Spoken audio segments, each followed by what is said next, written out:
Benjamin, a young hacker in Berlin, finds himself in an interrogation room after discovering a hotel room filled with bodies. He possesses knowledge about the cyber mafia, but insists on only speaking to Han, Europol's cyber division chief. Han takes on the task and urges Benjamin to start his tale from the beginning, leading him back to his early years. As a child, Benjamin aspires to achieve greatness, but feels overlooked by those around him. His father abandoned him at birth, a fate his grandmother also experienced. Her only memory of her father is his wartime death. When Benjamin turns 8, his mother leaves, leaving his grandmother to raise him. Benjamin's fascination with magic evolves into a passion for computers and hacking as he grows older. Seeing it as a different kind of magic, he excels in his craft and finds a sense of belonging online. A stark contrast to his real-life invisibility. He idolizes a renowned hacker, MRX, who teaches him to manipulate pharmacy systems for Ritalin. He learns the hacker's 3 golden rules: no system is safe, strive for the impossible, and enjoy life both online and offline. However, Benjamin struggles with this as he lacks friends and works a dull pizza delivery job. Having never attended college, one night he delivers pizza to a study group that includes Marie, his high school crush, who fails to recognize him. When a pizza mix-up occurs, Marie defends him. Benjamin attempts to thank her with a superhero quote, but she finds him odd, leaving him feeling dejected. Overhearing Marie's wish for exam answers, he decides to hack the university's central server to impress her and win her over. His hacking is impeccable and he obtains the answers, but a security guard catches him with no prior criminal record. He is sentenced to community service where he meets Max, a charismatic man intrigued by his hacking tale and invites him to a party. At the party that evening, he spots Marie but lacks the courage to approach her. Max introduces Benjamin to Stefan, a software guru, and Paul, a hardware enthusiast, in a private office where they challenge his hacking abilities. Within seconds, Benjamin uses the office laptop to cause a neighborhood-wide power outage, earning the trio's approval. The police take notice, so Benjamin restores the power and flees with his new friends from a party they crashed at a house that wasn't Max's. As they escape, they encounter Marie, who recognizes Benjamin as the delivery guy and gets pulled into their escape by Max. Once they're safe, Marie realizes Benjamin is the high school outcast and leaves after acknowledging the evening's excitement. When Max gets home, he finds the door open and his grandmother missing. He finds her wandering the streets unharmed, but it's a sign that her Alzheimer's has progressed to the point where she needs a nursing home. A few days later, Max finds Benjamin and reminds him of MRX's rules, encouraging him to start living life. Max sees himself as a social hacker, believing people are the weakest link in any system and can be deceived. To demonstrate, he uses a discarded donut shop ticket and an empty box to convince the clerk that his order was missing. Later, they meet Paul and Stefan in a parking lot, steal a van, and drive it to a hall hosting a major political conference. Using self-made fake IDs, they infiltrate the event and Benjamin, following Max's social hacking advice, approaches the main laptop pretending to be part of the organizing team. After hacking the computer, they retreat to the van and replace the conference presentation with a humorous video of Hitler. Many conference attendees spot the van outside and chase it, but the group manages to escape unscathed, though the van is wrecked. Back in the present, Han questions Benjamin's credibility, so he impresses her by revealing intimate details about her life he obtained through hacking. Before resuming his story, following their successful prank, the group selects Benjamin's house as their headquarters since he lives alone. Their prank goes viral online, and while Paul dislikes the attention, Max revels in it and aspires to MRX's fame. Since Max uses a clown mask for their online videos, Benjamin suggests the group name CLAY, an acronym for Clowns Laughing at You. CLAY starts executing various hacking pranks, from altering financial news graphics to changing the lights on a pharmaceutical company's building, always displaying defiant messages. They don't take anything seriously and stay up late thanks to Ritalin, and their hard work soon makes Clay famous both online and in real life. One afternoon at the grocery store, the group runs into Marie again, but Benjamin can only manage to greet her. Max, frustrated, quickly takes control of the conversation, teaching Benjamin how to converse with girls. Max's temperament is volatile, oscillating between charm and fury, particularly when MRX fails to recognize their achievements. Around this time, Han collaborates with the German government, working alongside Agent Martin and his team. She suspects that recent significant attacks on government systems were orchestrated by FR-13 and DS, a dangerous Russian cyber mafia group she's been tracking for 3 years. Meanwhile, the boys hack a radio contest, winning a Porsche which they drive around the city as a symbol of their prowess. They use the car to pick up girls and bring them to Benjamin's house for a night of partying. Despite the fun, Benjamin can't stop thinking about Marie and decides to seek her out in the Porsche. He finds her at a party, impresses her with the car, chats about her exams, and, emulating Max, kisses her. This isn't what Marie wanted, causing her to leave.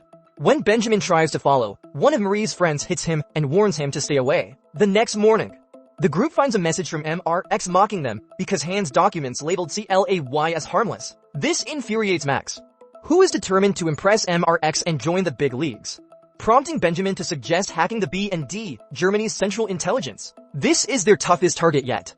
But they start by following the truck that collects BND's trash.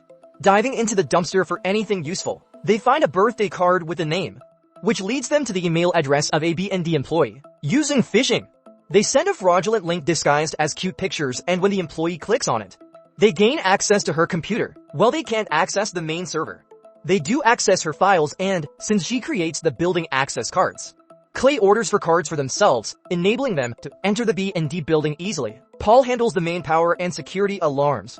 Stefan erases the security camera footage, and Benjamin performs the actual hacking, lingering a bit longer to do something extra. Once they leave, the prank activates and every printer in the building prints pages with a cheeky message from Clay. That night, the group goes to a club to celebrate their successful prank and runs into Marie again. Benjamin, feeling more confident, attempts to make a better impression on her, but is taken aback when he sees her kissing Max. An angry and heartbroken Benjamin returns home, only for Max to appear at his window minutes later seeking a conversation. Too upset and feeling betrayed to engage, Benjamin dismisses Max with harsh words, prompting Max to retort that Benjamin is nothing without them before departing. The notion of being insignificant disturbs Benjamin, who doesn't want to revert to being a loser.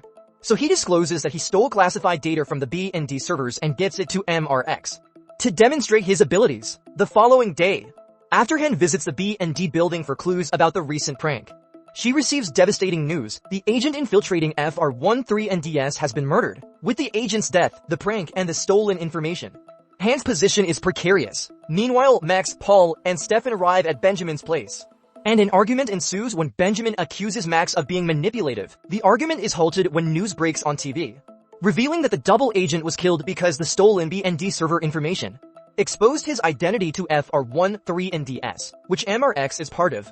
And now CLAY is labeled as a terrorist group. The group panics. Stefan wants to flee.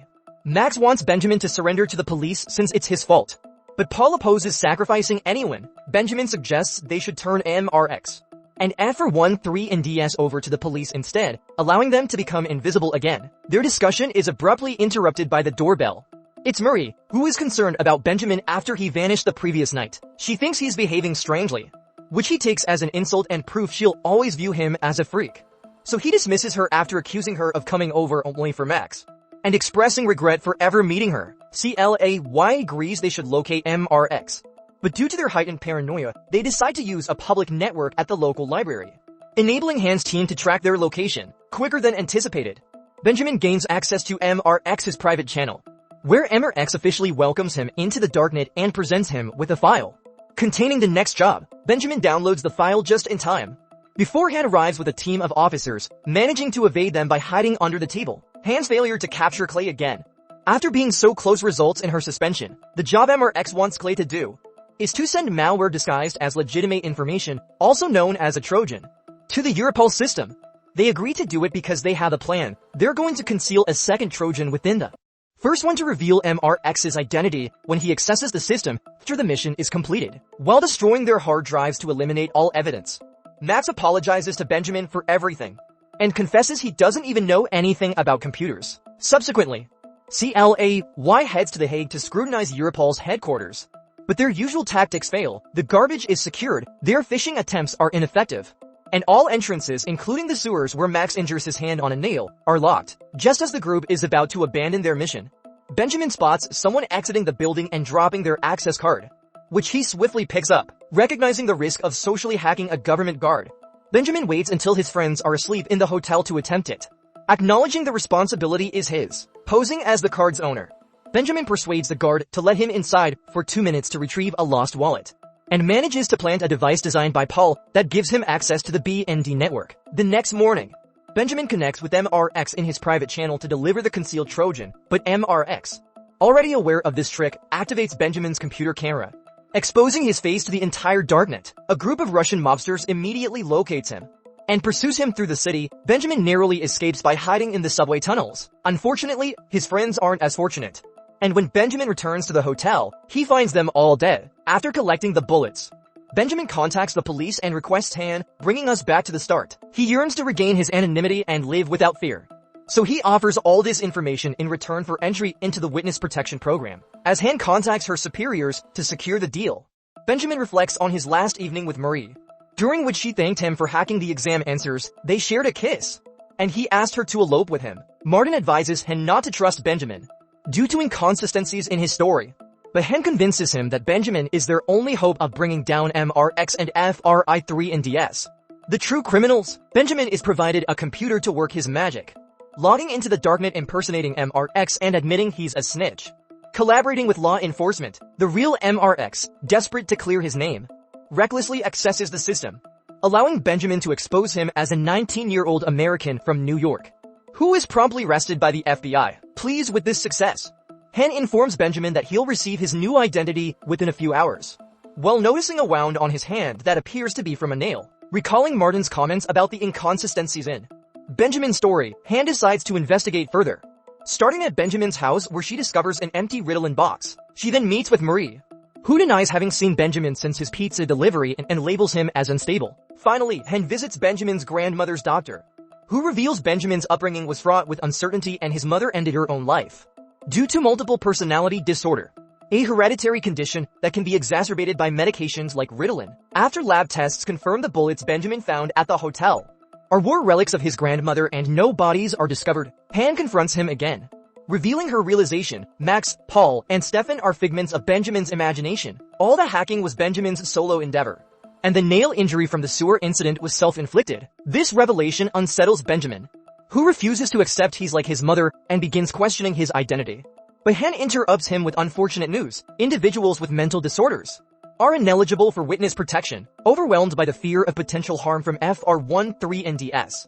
And the revelation of his mental illness, Benjamin breaks down, prompting Han to sympathize and offer him one last opportunity. En route to court, Han provides Benjamin access to a government computer and explains that the witness protection program is a literal program he can hack to establish his new identity, provided he promises to never hack again. Benjamin is legally released and after changing his hair color, he departs the country on a Scandlines ferry where he reunites with Marie, Max, Paul, and Stefan. It turns out he isn't mentally ill, and this entire ordeal was part of CLAY's plan to socially hack Han. After escaping the Russian mobsters, Benjamin confessed to his friends that he was a liability, but they refused to abandon him and decided to deceive Han. With Marie's legal expertise, they learn that people with mental disorders are disqualified from witness protection and craft their story with intentional inconsistencies. They also match a wound on Benjamin's hand to Max's and retrieve the bullets from his grandmother's box as a final touch. Instead of enrolling his name under witness protection, Benjamin erased all his information from the system and did the same for his friends, enabling them to start anew while being truly invisible. Meanwhile, during Martin's press conference announcing their success, Han realizes she's been duped but manages a smile. She acknowledges Benjamin's point. The major culprits have been apprehended and she can now reclaim her position.